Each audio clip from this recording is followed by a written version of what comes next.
नमस्कार, मैं राशि। आप देख रहे हैं सी न्यूज़ भारत। वक्त हो चुका है महाराष्ट्र बुलेटिन का। इस महाराष्ट्र बुलेटिन में पहली खबर बुल्ढाना से है, जहां मेहकर में फटा गैस सिलेंडर, लगी भीषण आग।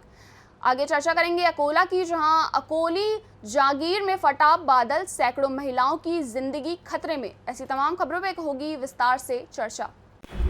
खबर बुल्ढाना से है, जहां आज 27 सितंबर को मेहकर वार्ड नंबर 11 बागवानपुरा में सुबह लगभग 10 बजे हलीमा बी शेख महदू के आवास में खाना पकाने का गैस सिलेंडर फट गया और आग लग गई। आग में हज यात्रा के लिए 1 लाख रुपए और मौजूद अन्य सामग्री जल गई। सौभाग्य से इस आग में कोई जनहानि नहीं हुई। आग की खबर लगते ही महसूल मंडल अधिकारी मिटांगले महाजन शिवशंकर निकास तलाठी के साथ ही ग्रामीण अस्पताल स्वास्थ्य विभाग 108 डॉक्टर अशोक पिसे, आपातकालीन सहायक संदीप पागोरे और मेहकर पुलिस स्टेशन को सूचना मिलते ही पुलिस अधिकारी मौके पर पहुंचे और घटना का पंचनामा और निरीक्षण किया गया। आग से 1,25,000 रुपये का नुकसान हुआ है और अग्नि पीड़ित परिवार सरकार से मुआवजे की मांग कर रहा है। बुल्ढाना से सी न्यूज़ संवाददाता संदीप सावजी की रिपोर्ट। खबर अकोला से है, जहां 26 तारीख की रात 12 से 1 बजे के बीच अचानक बारिश के कारण प्राकृतिक बादल फट गया और सैकड़ों महिलाओं की जान पर बनाई है। लेकिन यहां कुछ महिलाओं ने कहा कि प्रशासन इस बात को नज़रअंदाज कर रहा है। सच्चाई यह है कि कल 26 सितंबर को दोपहर 12 बजे से 1 बजे के बीच अकोली जागीर इलाके में बादल फट गया। गरीब महिलाओं के घर बुरी तरह क्षतिग्रस्त हो गए हैं और उनका जीवन खतरे में पड़ गया है। उनके पास घर में खाना तक नहीं बचा है। अकोली जहांगीर गांव में रात में हुई प्राकृतिक आपदा की जानकारी मिलते ही सरकार का एक भी अधिकारी नहीं आया है और स्थानीय सरपंच ज्योति सुदाम देवदार, उप सरपंच धर्मराज चंद्रमानसी ठाकुर मौके पर पहुंचे और अपनी पूरी मदद की। ग्राम पंचायत अकोली जहांगीर के गावठाट बस्ती में रहने वाले 32 से 30 लोगों के घर पूरी तरह से नष्ट हो गए और उनके घरों में रखे सभी अनाज, आटा, नमक और सभी प्रकार के आवश्यक उपकरण पूरी तरह से नष्ट हो गए हैं। घर में पानी घुसने से बकरियां और उनके बच्चे भी बह गए। इस बारिश के पानी से 32 से 33 परिवारों के सभी घर बह गए हैं और अकोली जहांगीर की ग्राम पंचायत ने गावठाण नियमकुल बनाने का प्रस्ताव दिया था। यहाँ के लोगों ने क्या कुछ कहा, आइए आपको सुनाते हैं। कडून किंवा एक सामाजिक दापत्य म्हणून आपण यांच्यासाठी काय प्रयत्न करणार? आमच्या पक्षाकडून जेवढं आम्हाला होत असेल तेवढी आम्ही यांना मदत करू। मला जसं सोनू मनोरेने फोन केला सकाळी, तसंच मी धावत आली आहे। त्यांना म्हटलं नाही तर व्यवस्था होत असेल तर ग्रामपंचायतमध्ये चला, तिथं तुमची राहायची व्यवस्था उपसरपंच साहेब करून देतील। त्यांनी ती व्यवस्था करून दिलेली आहे। आम्ही यांच्या पाठीशी सदैव तयार आहोत आहे आणि खूपसे घर उद्ध्वस्त झाले आहेत। लेकरांचं शिक्षणाचं नुकसान, अन्नधान्याचं नुकसान खूप झालं आहे। मला हे पावलं गेलं नाही। मी तत्काळ सचिन भाऊ कोकणेला फोन केला।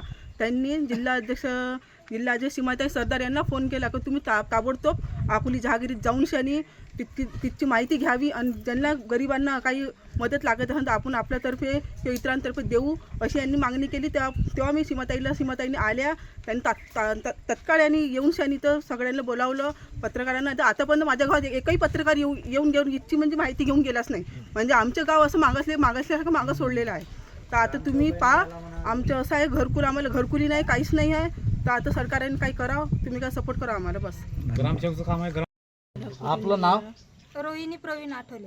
हां, आपलं जे काल ढगफुटी नुकसान झालं, काय काय वाहून गेलं तुमच्या पाण्यामुळे? पुरे म्हणजे बकऱ्या होत्या कोट्यात बांधलेल्या, ते पिले सकट गेले वाहून 5 बकऱ्या आणि घरात सबन गहू घेऊ ते गेले वाहून। हां, लेकराची पाटी पुस्तक, अन्न सबन हे झालं, नुकसानच झालं। बरं, आपल्याला घरकुल मंजूर आहे का? हो, नियमाकुल नसल्यामुळे तुम्हाला तो लाभ भेटला नाही। गावातील नागरिकांचे नुकसान झाले, ग्रामपंचायत प्रशासनाच्या वतीने तुम्ही या नुकसानासाठी काय प्रयत्न करणार आहात? साहेब, सांगायची गोष्ट अशी आहे की आज 3-4 वर्ष झाले नियमाकुलचं घरं मंजूर झालेले आहेत, पण बऱ्याचशा अडचणी आम्हाला तांत्रिक अडचणी येत आहेत। त्याच्यासाठी आम्ही SDO साहेब, तहसीलदार यांची सगळ्यांची, आमदारांची यांची सगळ्यांची भेट घेतली, पण त्यांच्याकडे कुणीही लक्ष द्यायला तयार नाही। 3-3 वेळा प्रस्ताव सादर केले आणि ते रिजेक्ट करून राहिले तिथून। नियमाकुल करणारे ग्रामप्रशासनाकडून तहसीलदार, SDO यांच्याकडे, कलेक्टरच्याकडे आपण सगळीकडे दिले प्रस्ताव कधी केव्हा दाखल केले? जवळपास 1 वर्ष झालं, अजून कारवाई झाली नाही, कुठलीही कारवाई नाही झाली। त्याच्यानंतर त्यांनी 2-3 वेळा सांगितलं की हा प्रस्ताव चेंज करून द्या, जसं जसं प्रस्ताव पाहिजे होता त्या हिशोबाने आम्ही ग्रामपंचायतकडून प्रस्ताव दिलेला आहे त्यांना. आता ही जी जागा आहे ही ई क्लास आहे की एफ क्लास आहे? नाही आहे जागा ई क्लासच, पण हे इंग्रजाच्या काळापासून यांचे घर आहे तिथं. 30-40 वर्ष झाले आम्हाला. जवळपास 50-60 वर्ष झाले आहे. मला सांगा 2002चा GR शासनाचा आहे की ज्या जागेवर आहेत हा. त्याच जागेवर नियमाकुल करून हा. त्यांना तुम्ही शासकीय योजना लाभ द्या. बरोबर. मग या संदर्भात आपण ग्रामपंचायत स्तरावर कोणती कारवाई केली? मी आमच्याकडून जे कागदपत्र पाहिजे होते आणि हे लोक पण तिथं गेले होते, सगळ्यांनी निवेदन दिलं. कमीत कमी लहान पोरं, कमीत कमी 50-60 बाया माणसं सगळे गेले होते तिथं, आणि एक वेळा नाही कमीत कमी 10 वेळा धावपळ केली त्यांनी, पण कुठलाही रिस्पॉन्स त्याच्याकडून भेटला नाही आपल्याला. आणि माझे तर रोजच त्याचे चक्कर असतात, सगळे भेटीगोटी असतात. पण आमच्या हिशोबाने त्यांनी आजपर्यंत कुठलाही आम्हाला अशी साथ म्हणजे मनापासून कधीही साथ दिलेली नाही. एक नियम एक हे अटी ते आम्हाला मांडत गेले. ह्या 32 लोकांचे घरकुलं मंजूर झालेले आहेत, पण जागा नसल्यामुळे त्याच्यासाठी गावठाण आमच्याकडं ई क्लास गायरान वगैरे एवढं आहे की एवढ्या याची आम्हाला काही जरूरत नाही. पण लोक उघड्यावर आहेत, पाण्यात घरं आहेत त्यांचे. कालची परिस्थिती एवढी वाईट होती त्यांची की मी स्वतः गेलो पाहिलं ना, माझ्याकडे व्हिडिओ आणि सगळं त्यांची रेकॉर्डिंग आहे. भांडे सगळे वाहून गेलेत, त्यांचं अनाज जे होतं घरात ठेवलेलं ते पण खराब झालेलं आहे सगळं. नुकसान झालं आहे. आणि पोरांचे पुस्तकं, वह्या, दप्तरं सगळे वाहून गेले त्यांचे. आता लहान लहान पोरांना शिक्षणाचा पण प्रॉब्लेम झालेला आहे. एक वेळा मोठ्या मुश्किलने त्यांनी पुस्तकं विकत घेतले.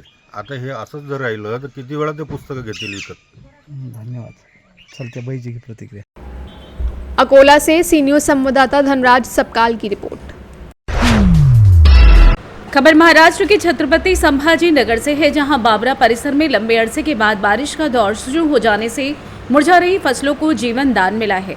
हालांकि लंबे समय तक बारिश नहीं होने से कुछ हद तक फसलें खराब हो चुकी हैं। मालूम हो कि फुलंब्री तहसील के बाबरा परिसर में करीब 1 माह के समय से बारिश नदारद थी। इस कारण परिसर के कई गांव सूखे से जूझ रहे थे और फसलें मुरझा रही थीं। कपास, मक्का, तिलहन, तुअर, सोयाबीन, अदरक आदि फसलें पानी नहीं मिलने से सूख रही थीं। वहीं कई जगह फसलें मुरझा चुकी हैं। बाबरा परिसर के बोधे गांव, ममनाबाद, बाबुल गांव, हिवरा, खाम गांव, चिंचोली आदि गांव में फसलें बारिश नहीं होने के चलते खराब हो गईं।